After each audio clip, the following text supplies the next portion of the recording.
اس فیصلے کو اگر مان لیا جائے گا تو دین کے معاملے میں آپ انصاف پر قائم رہیں گے، صحیح بات پر قائم رہیں گے، تاکہ آپ لوگوں کے لیے بھی روشنی بن سکیں۔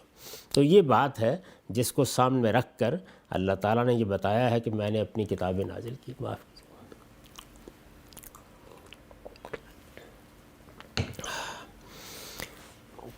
اس وقت جو مجموعہ صحائف بائبل کے نام سے موجود ہے، ہمارے پاس قرآن مجید سے پہلے جو صحائف انبیاء پر اترے ہیں ان کے مجموعے کی حیثیت سے بائبل موجود ہے۔ اس وقت جو مجموعہ صحائف بائبل کے نام سے موجود ہے، اس سے بظاہر یہی معلوم ہوتا ہے کہ یہ کتابیں کسی نہ کسی صورت میں تمام پیغمبروں کو دی گئیں۔ یعنی یہ بات کہ کیا کسی ایک پیغمبر کو کتاب دی گئی، تو کتاب چھوٹی بھی ہو سکتی ہے، بڑی بھی ہو سکتی ہے، جیسے صحف کا لفظ استعمال ہوتا ہے، تو اس سے بظاہر یہی بات سامنے آتی ہے کہ سب پیغمبروں کو کوئی صحیفہ، کوئی کتاب ضرور دی گئی۔ بائبل کا ایک بہت بڑا حصہ ہے جو صحف انبیاء پر مشتمل ہے، جس میں بنی اسرائیل کے نبیوں کو جو صحیفے دیے گئے وہ صحیفے نقل ہوئے ہیں۔ بائبل میں تورات بھی ہے، بائبل میں انجیل بھی ہے، بائبل میں زبور بھی ہے۔ یہ کتابیں بھی جلیل القدر پیغمبروں پر نازل ہوئی ہیں، ہم جانتے ہیں، اور آگے ان کا تعارف بھی حاصل ہوگا۔ اس وقت جو مجموعہ صحائف بائبل کے نام سے موجود ہے، اس سے بظاہر یہی معلوم ہوتا ہے کہ یہ کتابیں کسی نہ کسی صورت میں تمام پیغمبروں کو دی گئیں۔ یہیں یہ بات واضح طور پر سمجھ لیجئے کہ جب ہم بائبل کو اٹھاتے ہیں تو اٹھانے کے بعد پہلے ہی مرحلے میں یہ جان لینا چاہیے کہ بائبل تمام تر الہام نہیں ہے، یا اللہ کی نازل کردہ کتاب نہیں ہے، یہ ان کتابوں کا مجموعہ اور بنی اسرائیل کی، جو اللہ کی منتخب قوم ہے، بنی اسرائیل کی تاریخ ہے۔ یعنی یہ ان کی تاریخ کی کتاب ہے بنیادی طور پر، جس میں جب کوئی کتاب نازل ہوتی ہے تو وہ بھی نقل کر دی جاتی ہے۔ تو بائبل میں الہامی کتابیں ہیں، بائبل میں انبیاء کے صحف ہیں، نہ کہ پوری کی پوری بائبل کی یہ نوعیت ہے۔ بائبل میں بہت لمبے لمبے ابواب ہیں جو محض تاریخ ہیں، یعنی جس میں بنی اسرائیل پر کیا احوال گزرے، ان کا خروج کیسے ہوا، وہ مصر سے کیسے نکلے، ان کے خاندانی معاملات کیا رہے، سیدنا موسیٰ نے ان کو کیسے منظم کیا، بعد کے ادوار میں ان میں بادشاہتیں کیسے قائم کیں، ان کے احوال ہیں جو تاریخی طریقے سے نقل ہوئے ہیں۔ ان میں سے بعض چیزیں لوگ اٹھاتے ہیں، ظاہر ہے کہ تاریخ کی کتابیں ہمارے ہاں بھی موجود ہیں، ان میں بھی طرح طرح کے قصے نقل کر دیے جاتے ہیں، اور وہ خیال کرتے ہیں کہ دیکھیے ان کی الہامی کتاب میں یہ لکھا ہوا ہے۔ تو الہامی کتابیں کون سی ہیں؟ وہ اس میں تورات ہے جو بہت مختصر ہے، اس میں زبور ہے، اس میں انجیل ہے، اور اسی طرح سے انبیاء کے صحیفے ہیں۔ آپ ان کو الگ کر کے دیکھیے، تب آپ کو اندازہ ہوگا کہ الہامی کلام ہوتا کیا ہے اور اس کی شان کیا ہوتی ہے، تاریخ سے الگ کر کے۔ تو یہ غلط فہمی ہے جس کو رفع کر لینا چاہیے۔ اس وقت جو مجموعہ صحائف بائبل کے نام سے موجود ہے، اس سے بظاہر یہی معلوم ہوتا ہے کہ یہ کتابیں کسی نہ کسی صورت میں تمام پیغمبروں کو دی گئیں۔ قرآن جس طرح تورات و انجیل کا ذکر کرتا ہے، اسی طرح صحف ابراہیم کا ذکر بھی کرتا ہے۔ یعنی بظاہر تو پہلی کتاب تورات معلوم ہوتی ہے جو سیدنا موسیٰ علیہ السلام پر نازل ہوئی، لیکن قرآن مجید ہی یہ کہتا ہے کہ صحف ابراہیم و موسیٰ۔ تو اس کا مطلب یہ ہے کہ اس سے پہلے بھی چھوٹے صحیفے پیغمبروں پر نازل ہوتے رہے ہیں۔ اس کی تائید بقرہ و حدید کی ان آیتوں سے بھی ہوتی ہے جو اوپر نقل ہوئی ہیں۔ یعنی اوپر جو آیتیں نقل کی گئی ہیں جس میں بتایا گیا ہے کہ کتاب کیوں دی جاتی ہے، اس میں دونوں جگہ یہ کہا ہے کہ نبیوں کے ساتھ ہم نے کتابیں نازل کی۔ تو بظاہر یہی معلوم ہوتا ہے کہ ہر پیغمبر کو کوئی صحیفہ، کوئی ہدایت نامہ، کوئی کتاب دی گئی۔ یہ سب کتابیں خدا کی کتابیں، یعنی ان کی نسبت کس طرف ہے؟ تورات سیدنا موسیٰ کی کتاب نہیں ہے، زبور سیدنا داؤد کی کتاب نہیں ہے، یہ ان پر نازل ہوئی ہیں، یہ اللہ کی کتابیں ہیں، یہ خدا کی کتابیں ہیں۔ چنانچہ بغیر کسی تفریق کے قرآن بالاجمال ان پر ایمان کا مطالبہ کرتا ہے۔ یعنی گویا اللہ پر ایمان ہے تو اللہ نے بتایا ہے کہ اس عالم کا نظم میرے فرشتے چلا رہے ہیں۔ یعنی نظم اللہ تعالیٰ براہ راست دیکھ رہے ہیں، لیکن ان کے احکام کی پیروی میں اس کی تنفیذ فرشتے کرتے ہیں۔ یہ اللہ نے بتایا، تو اب ظاہر ہے کہ اللہ کے فرشتوں کی حیثیت سے ان پر ایمان رکھیں گے۔ اللہ تعالیٰ نے یہ کہا کہ میں نے انسانوں کے اندر سے کچھ لوگوں کا انتخاب کیا، اور یہ انتخاب اس لیے کیا کہ انسان کی فطرت میں جو ہدایت رکھی گئی ہے اس ہدایت کی تذکیر کر دی جائے، اس کے انحرافات دور کر دیے جائیں، لوگوں کو بیدار کیا جائے، ان پر اللہ کی حجت پوری ہو جائے، حق کے معاملے میں تمام چیزیں اللہ تعالیٰ کی طرف سے ان کو دے دی جائیں، اور اس طرح گویا اس اجمال کی تفصیل ہو جائے جو فطرت میں دین کی حیثیت سے موجود ہے۔ تو پیغمبروں کا سلسلہ اللہ نے بتایا، ہم اس پر ایمان رکھتے ہیں۔ اب یہ بتایا کہ ان کے ساتھ کتابیں بھی نازل کیں، تو کتابوں پر بھی ایمان اس لیے ضروری ہے کہ یہ اصل میں اللہ پر ایمان کی فرع ہے۔ اس کے بعد اگر یہ بات کہی جائے تو یہ بالکل درست ہوگی کہ اصل میں ہم اللہ پر ایمان رکھتے ہیں، یعنی جب یہ مان لیا کہ اس کائنات کا خالق ہے تو اب اس خالق کے تعلق سے یہ سب چیزیں اہمیت اختیار کر جاتی ہیں۔ تو اس جملے کو سمجھ لیجئے کہ یہ سب کتابیں خدا کی کتابیں ہیں، یعنی ان کتابوں کا معاملہ یہ نہیں ہے کہ ہم ان میں کوئی تفریق کر لیں گے، ایسے ہی ایسے سب پیغمبر خدا کے پیغمبر ہیں، تو ہم ان میں کوئی تفریق نہیں کرتے، چنانچہ بغیر کسی تفریق کے۔ یعنی قرآن مجید یہ نہیں کہتا کہ فلاں کتاب پر زیادہ ایمان رکھو، فلاں پر کم رکھو، بالاجمال وہ ان سب پر ایمان کا مطالبہ کرتا ہے، اور یہ کلمہ جامعہ تلقین کرتا ہے کہ لا نفرق بین احد من رسلہ، ہم اللہ کے رسولوں میں کوئی فرق نہیں کرتے، یعنی کس اعتبار سے فرق نہیں کرتے کہ وہ اللہ کے رسول ہیں، سب اس کی طرف سے آئے ہیں، سب اس کے مامور کردہ ہیں، سب اس کی ہدایت لے کے آئے ہیں، سب سے ہم ہدایت پائیں گے، سب کی عزت کریں گے، سب کی توقیر ہمارے دلوں میں ہوگی، اور سب جو ہدایت ہم تک پہنچائیں گے اسے سر آنکھوں پر رکھیں گے۔ تو یہ گویا ایمان ہے بالاجمال۔ اب اس کے بعد تفصیلات ایک الگ چیز ہیں۔ چنانچہ بغیر کسی تفریق کے، اس میں اہم لفظ ہے یہ، بغیر کسی تفریق کے، یعنی قرآن مجید ہم سے مطالبہ کرتا ہے کہ ہم ان سب کتابوں پر ایمان لائیں اور اس میں کوئی فرق روا نہ رکھیں۔ چنانچہ بغیر کسی تفریق کے قرآن بالاجمال ان پر ایمان کا مطالبہ کرتا ہے۔ ان میں سے 4 کتابیں البتہ غیر معمولی اہمیت کی حامل ہیں، یعنی اللہ تعالیٰ کے صحیفے پیغمبروں کو دیے جاتے رہے، ہدایت نامے دیے جاتے رہے، لیکن 4 کتابوں کو تاریخی لحاظ سے بہت غیر معمولی حیثیت حاصل ہو گئی، بلکہ صحف کا لفظ ان کے لیے بولا جاتا ہے ایک پہلو سے، اور وہ قرآن مجید نے بھی بولا ہے، لیکن کتاب کا لفظ بحیثیت کتاب انہی 4 کے لیے بولا گیا ہے۔ ان میں سے 4 کتابیں البتہ غیر معمولی اہمیت کی حامل ہیں، تورات، زبور، انجیل اور قرآن۔ ان کا تعارف درج ذیل ہے، یعنی اب ہم یہ دیکھیں گے کہ یہ کتابیں کیا ہیں، ان کی تاریخ کیا ہے، ان کے بارے میں ہمیں کیا معلومات اب تک حاصل ہوئی ہیں۔ باقی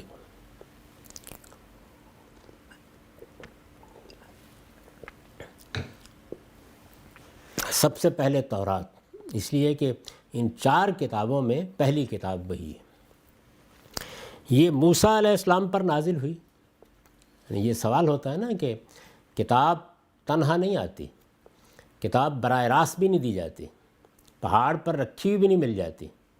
آپ کو اللہ تعالیٰ کسی فرشتے کے ذریعے سے نہیں پہنچا دیتے کہ کوئی آئے اور آ کر آپ کے لیٹر باکس میں کتاب ڈال دے۔ اللہ اپنا پیغمبر بھیجتا ہے، اور پیغمبر ایک مشن کے ساتھ آتا ہے، تو اصل حیثیت اللہ کے پیغمبر کی ہوتی ہے، یعنی وہ آتا ہے، ہدایت کا منبع وہ ہے، دین کا ماخذ وہ ہے، کتاب اس کے ساتھ نازل ہوتی ہے۔ تو اصل کی حیثیت کس کو حاصل ہے؟ اللہ کی ہدایت کے معاملے میں یا ماخذ ہونے کے لحاظ سے وہ اللہ کے پیغمبر کو حاصل ہے۔ اسی لیے قرآن مجید نے یہ تعبیر اختیار کی، وَأَنزَلَ مَعَهُمُ الْكِتَابَ، ان کے ساتھ کتاب آتی ہے۔ تو یہ موسیٰ علیہ السلام پر نازل ہوئی۔ اسے بالعموم ان 5 صحیفوں پر مشتمل سمجھا جاتا ہے۔ اب دیکھیے نا کہ تورات ہے، تو تورات بائبل میں کہاں ہے؟ جو لوگ نہیں پڑھتے عام طور پر، یا اس سے واقف نہیں ہیں، یا انہوں نے کچھ عرصہ اس میں نہیں بسر کیا، وہ بعض اوقات بائبل خرید کر لاتے ہیں، ان کا خیال ہوتا ہے یہ تورات ہے، یعنی بائبل تورات نہیں ہے، بائبل انجیل نہیں ہے، بائبل زبور نہیں ہے،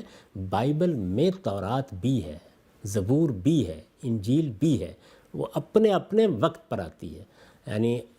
پیدائش سے لے کر تاریخ بیان ہو رہی ہے، اللہ تعالیٰ نے دنیا کب بنائی، اللہ تعالیٰ کے ہاں مختلف مراحل کیسے گزرے، آدم کا واقعہ کیسے پیش آیا، اس کو بیان کرتے ہوئے بنی اسرائیل کا دور آتا ہے، تو تورات اس کے بعد آتی ہے، یعنی اپنے وقت پر وہ بائبل میں نقل ہو گئی ہے۔ تو بنیادی طور پر بائبل بنی اسرائیل کی تاریخ کی کتاب ہے، یہ سمجھ لینا چاہیے۔ اسے بالعموم ان 5 صحیفوں پر مشتمل سمجھا جاتا ہے جو بائبل کی ابتدا میں درج ہیں اور جنہیں خمسہ موسوی کہتے ہیں، پینٹاٹوچ کہتے ہیں، خمسہ موسوی، یعنی 5 کتابیں جو سیدنا موسیٰ علیہ السلام کے ذریعے سے آئیں، ان سب کے مجموعے کو تورات عام طور پر کہا جاتا ہے، یعنی پیدائش، خروج، اخبار، گنتی اور تثنیہ، یہ پہلی 5 کتابیں ہیں۔ جب آپ بائبل کو کھولتے ہیں تو اسی ترتیب سے یہ 5 کتابیں آتی ہیں۔ اب ان 5 کتابوں میں سے پیدائش میں وہ واقعات بیان ہوئے ہیں جو اس عالم کے ابداع کے موقع پر پیش آئے، یعنی یہ عالم کیسے وجود میں آیا اس کی تفصیلات بیان کی گئی ہیں،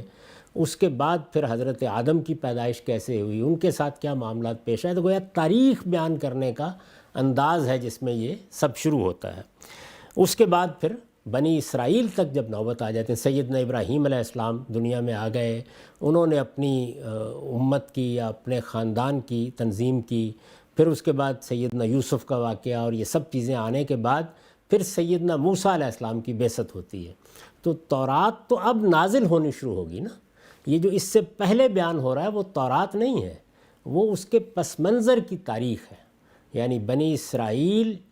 کی پوری تاریخ کہاں سے شروع ہوئی؟ ظاہر ہے کہ ابتداء عالم سے شروع ہوئی نا، اللہ تعالیٰ نے دنیا بنائی، آدم وجود میں آئے، آدم علیہ السلام کی نسل چلی، پیغمبروں کا سلسلہ جاری ہوا، سیدنا نوح علیہ السلام کی بعثت ہوئی، حضرت ابراہیم کا زمانہ آیا، اب بنی اسرائیل کا دور آئے گا۔ تو بنی اسرائیل میں سیدنا موسیٰ علیہ السلام پر تورات نازل ہونی ہے،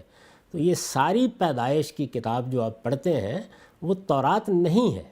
اس سے تو تاریخ بیان ہو رہی ہے تورات سے پہلے کی،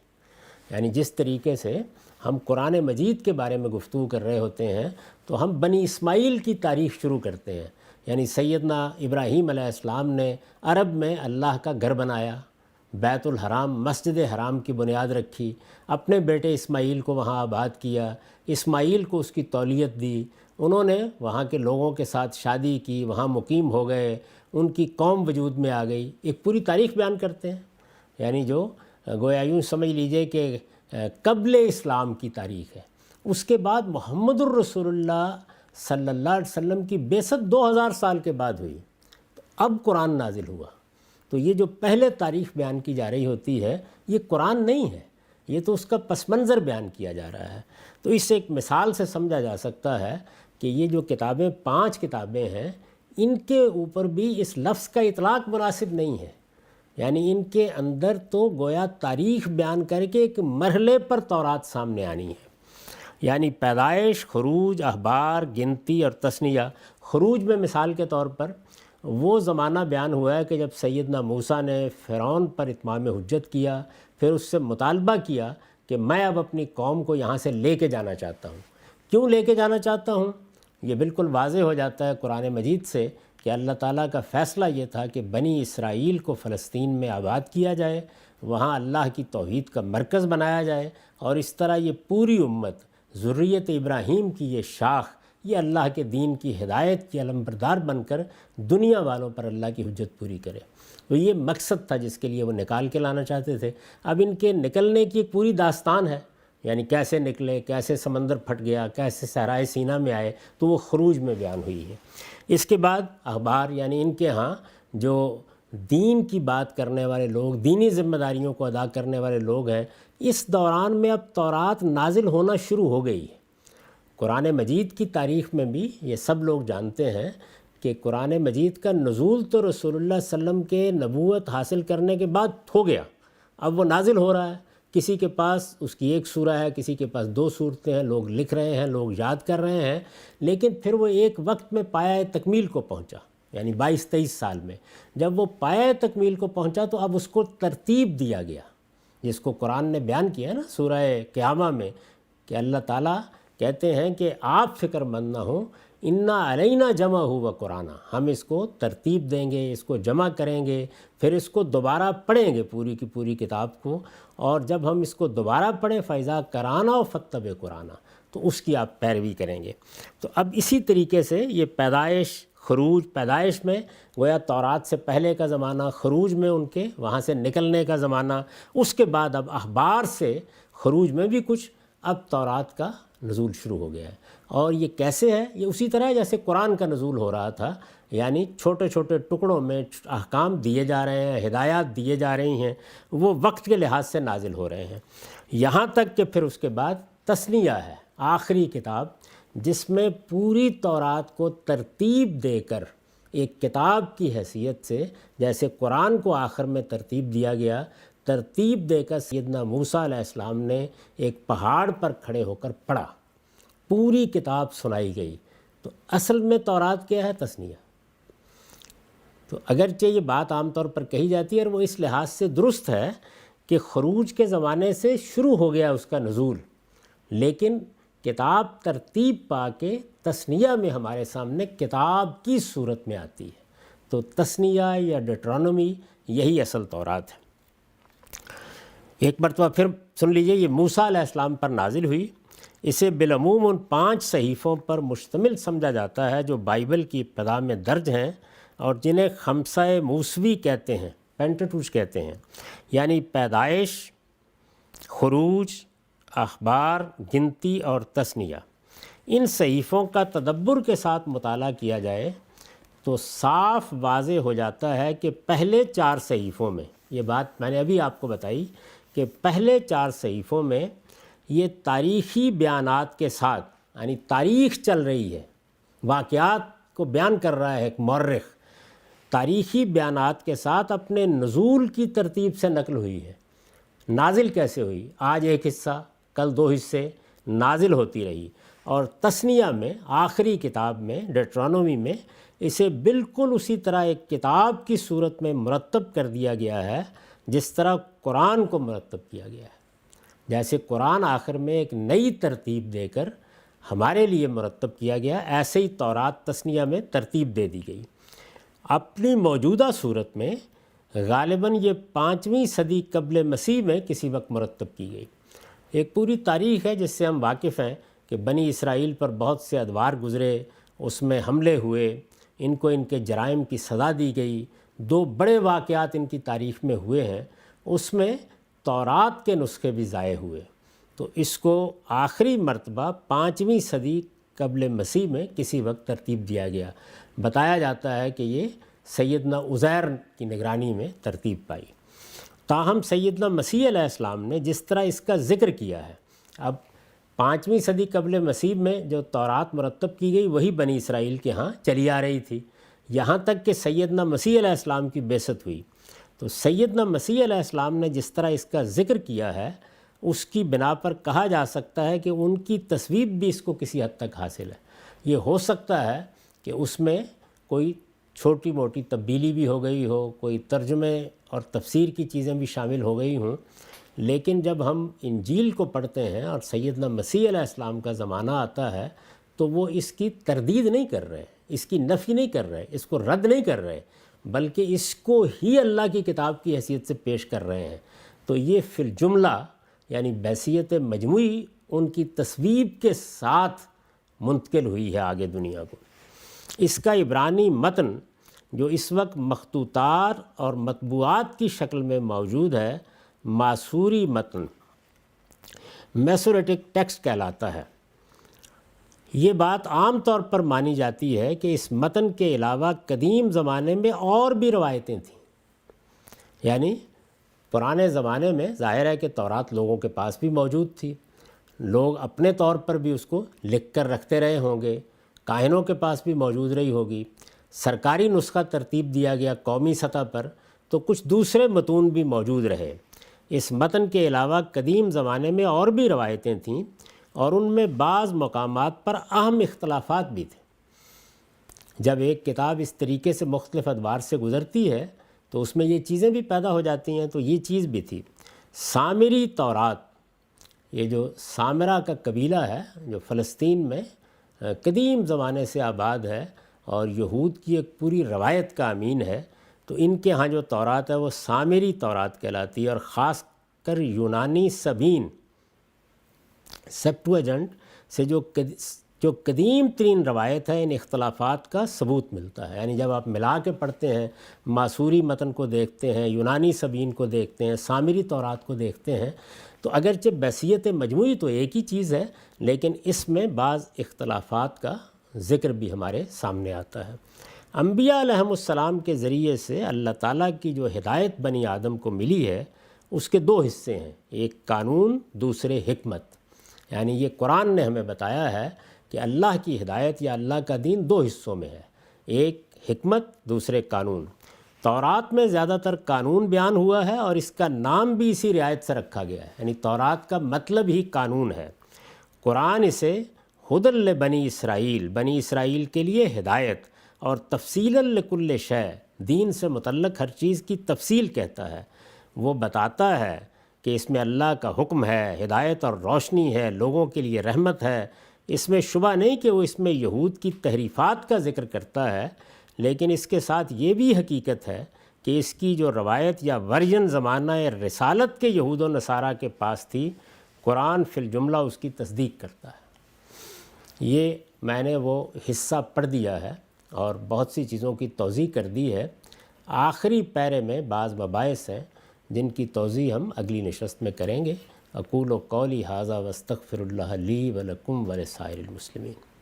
اب 10 منٹ کا وقفہ ہوگا، اس کے بعد سوال